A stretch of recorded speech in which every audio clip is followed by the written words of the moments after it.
You got the camera out just to watch me fall in? Hello, Lightning. Are you coming to help? You're coming to help. You want to be a YouTube star? You want to be a YouTube star? He is the star. He is the star. Last time we were... Really? Okay, you want to talk, don't you? Shall we get you a microphone? Yeah? Okay, why don't you get a microphone?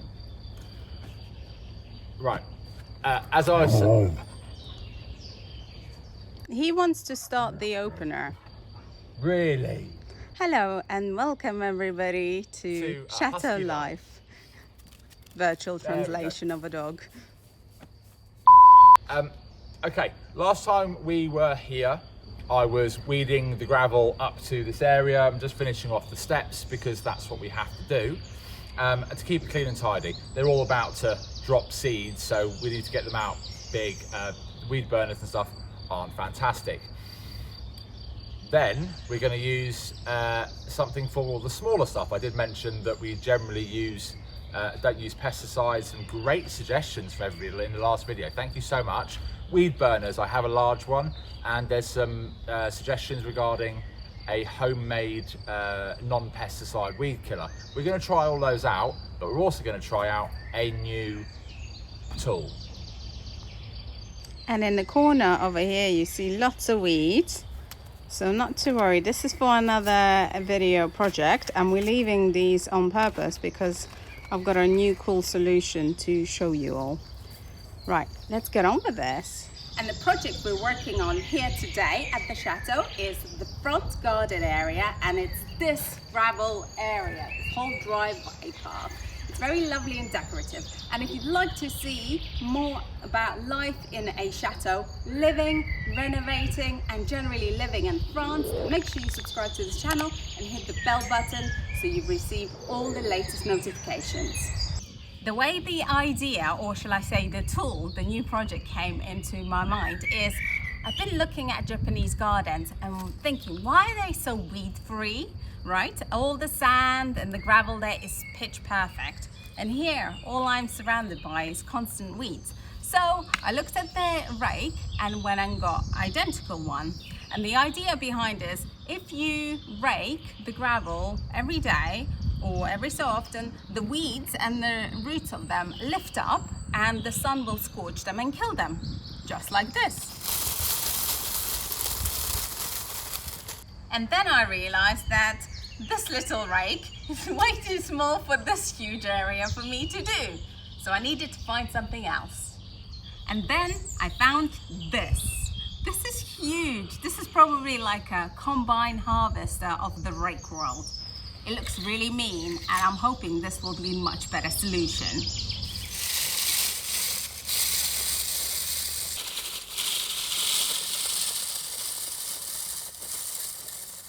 The way the rake tines work is because they are so wide and far apart, they let the gravel go right through without collecting them and bunching them up.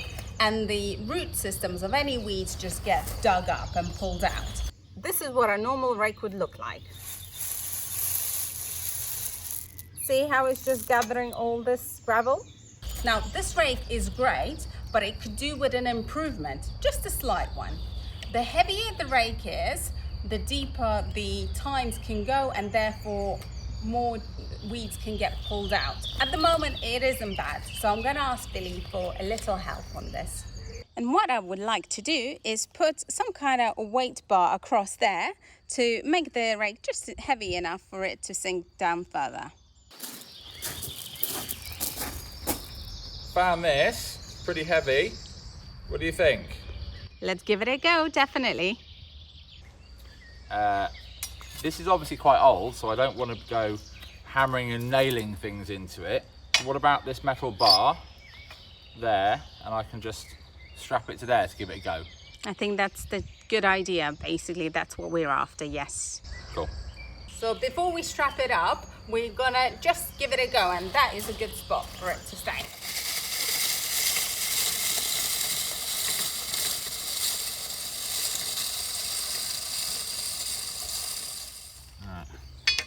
going to use cable ties, man's best friend.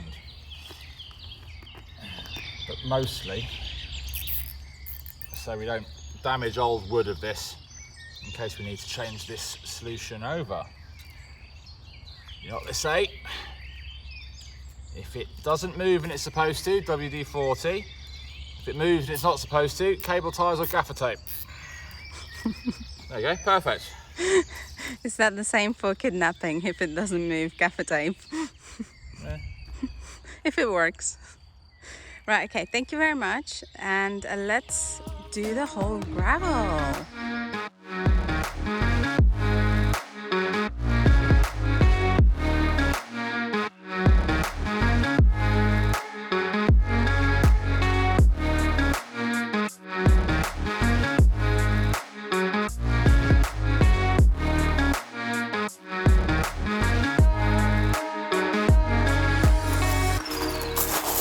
And that's where the time-lapse footage has ended and died. But as you can see, it's looking awesome. Come and have a closer look. Come on, show him, dog. As you can see, it's lovely and well-manicured gravel here. Phil was in charge of picking up the big pieces that the rake can't pick up just yet. We still get a few. These are trees, literally. These are self-seeding trees. But the little grass in most places did pick up. But what it also did is leveled up all over this gravel over here, which is really, really nice everywhere. And I'm sure Lightning will be very happy with his results. But what we have here is a lone daisy.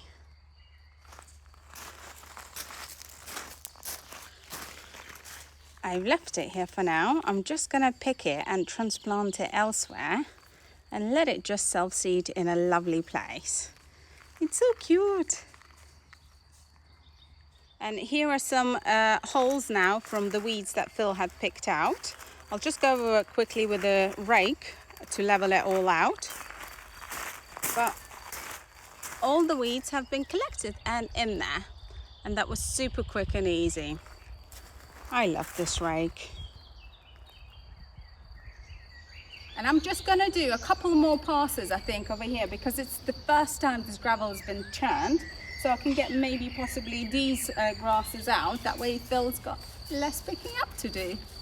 It was much easier after you'd taken a pass to pull the big stuff out. So I'm happy that that's making my life easier and less bending down. My next task is not going to be quite as simple though. I might need some help. And so here is the finished gravel result after 2 passes. So that's enough for today. It's a pretty good start. A few little patchy areas, but I'm sure they will start to die down tomorrow. But a simple tool that farmers use to rake up hay, converted to be used here at the chateau. And it solves all issues.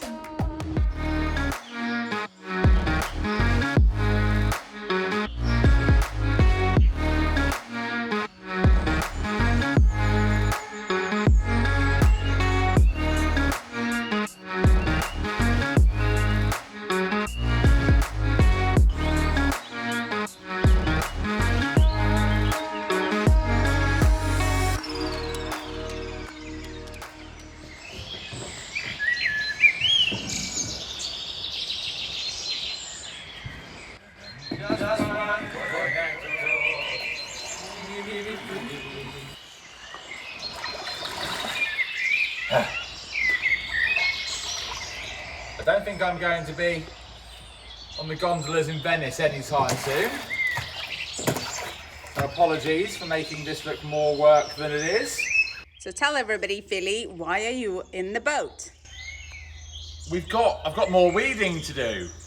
And let's see, a moat. Fantastic at keeping people out of your property.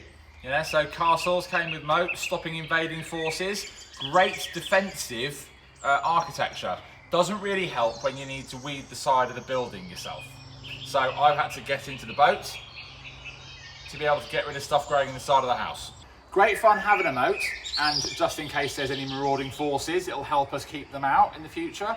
But it does mean getting to the building is a lot more difficult. In fact, sometimes almost impossible, depending if the boat's floating or not. And lots of stuff is growing in the wall, so I need to deal with that before it's a bigger problem.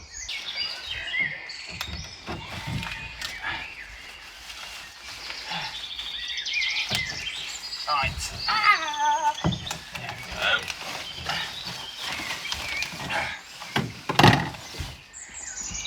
That was a bit easier than I thought. It is.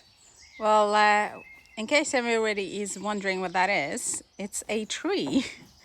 And yeah, we have to get them out of the side of the building. Always, always, always.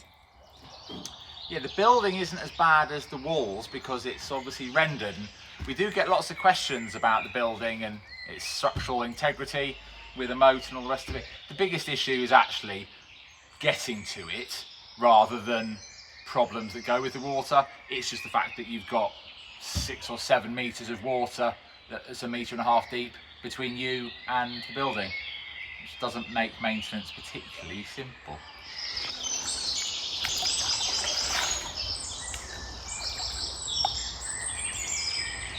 What Philly is doing at the same time as holding on for his dear life to the chateau is inspecting the house for any more weeds and also any more structural damage or anything like that. I think it's a great idea to keep an eye on externals of the property in areas where you can hardly access. So Philly, did you find anything? I found a few things, nothing that we need to worry about today. It's a shame to pull these little flowers out, they're quite cute, but they shouldn't be growing there, and they'll only grow in cracks in the mortar, so they're quite a good help to show that you need to have a look at something. And there's a few reasonable sized cracks in the mortar which will need to be addressed at some point this year. Time to duck. Woo!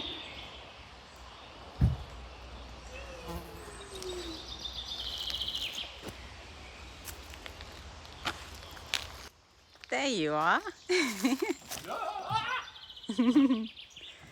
So Philly is gonna now pull out all these weeds out of the wall, and of course the ivy, that's the most kind of nuisance bit part. But by the amount of it, I'd say he needs a lawnmower. I was thinking more hedge cutter or chainsaw.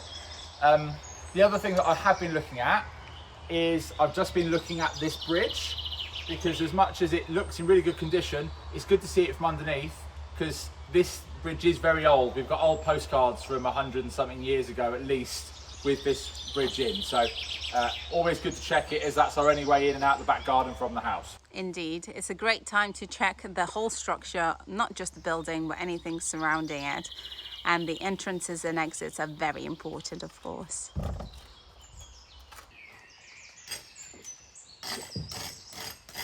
And of course Philly is working in this boat, which we basically call the water skip, as the other boat is way too nice to be abused, obviously.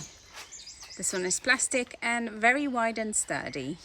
I'm hiding in shame. Do you want to tell me that again? No. I'm hiding in shame. What happened? An ant came and stole your tool. Which tool? He ran off with it. It was a massive ant. They all clubbed together and formed a hand, stole it from me and ran off. Okay. So. And then they dropped it in the water. Oh, so that's, yeah. And what do you need from me? Can I go magnet fishing for the tools, please?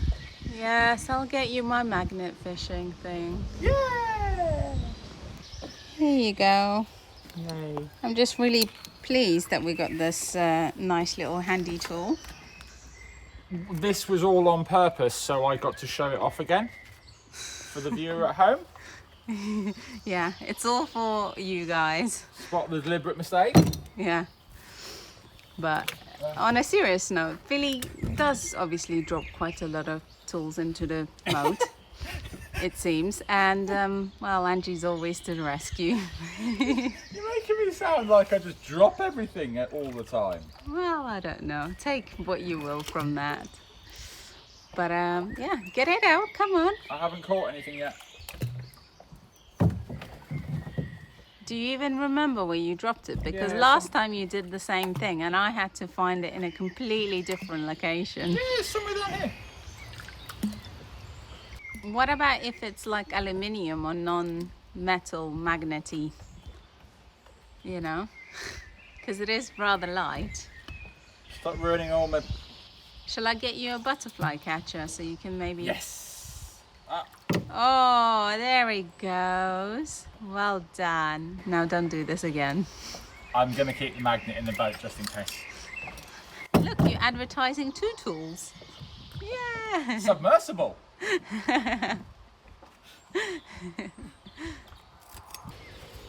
Having a moated chateau around here is of course wonderful and comes with many upsides, such as obviously increased wildlife, as you can hear in all our videos, beautiful hydration for all the plants here, and it's just so unique and so rare nowadays to find a beautiful place like this.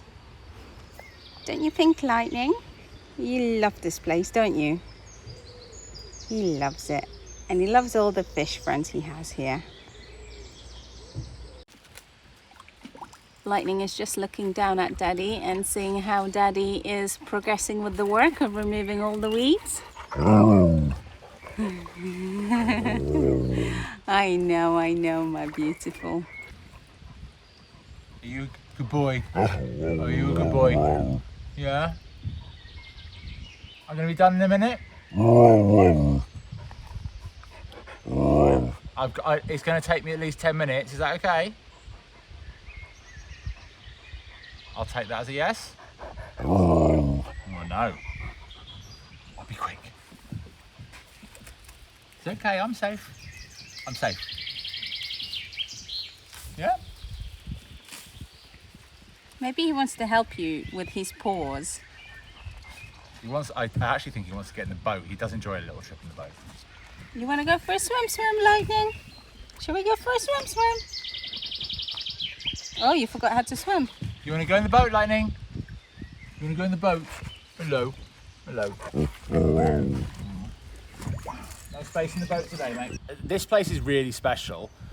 Most places that have a moat, the building, it's an island just like this, and then the building is built on the island, so there's usually a little bit of space around to walk to touch the building because it's easier to actually maintain it afterwards.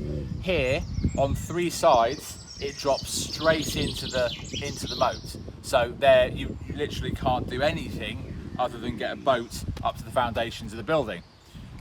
Pretty to look at, beautiful to live in, pain in the backside to maintain at times. And there are issues that go with it.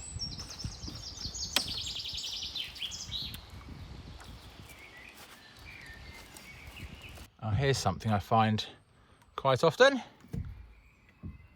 See this little bird's nest, an old one obviously, hidden behind the drain pipe. Cute place for a home. And that's literally the foundation of the house, straight into water. There's lots of problems that go with this, but lots of fantastic things. And of course, I get to look at from this view, which is possibly my favourite. You really see the scale of the place. I think that's a job well done. Very satisfying. And I get half an hour in the boat looking at the home from a different angle. I really do love having a moat here and everything that it brings, despite the extra work. That all came off the wall, and that's just one side of the house. Haven't done the wall down that side or further down there. It's not a bad half an hour's work to tidy up, and I think the result speaks for itself.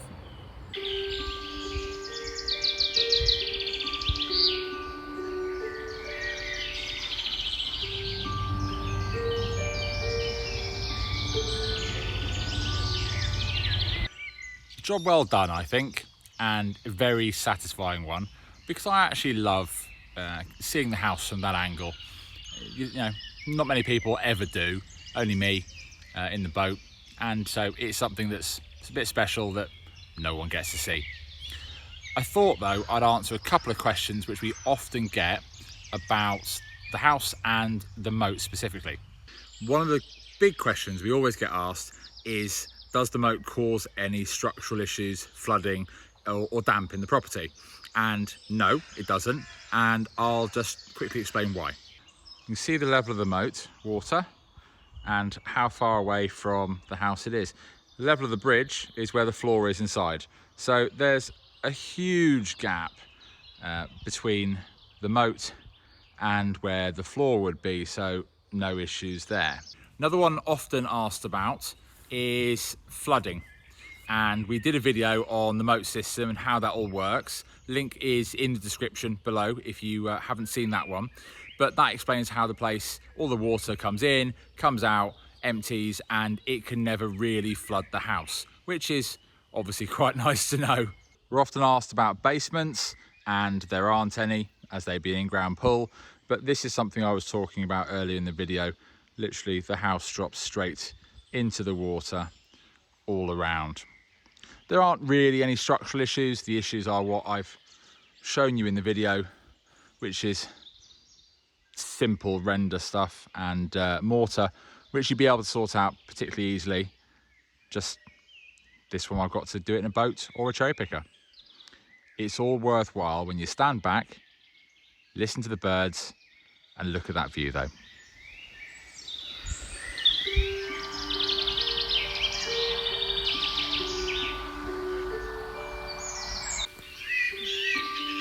And that's it for this episode.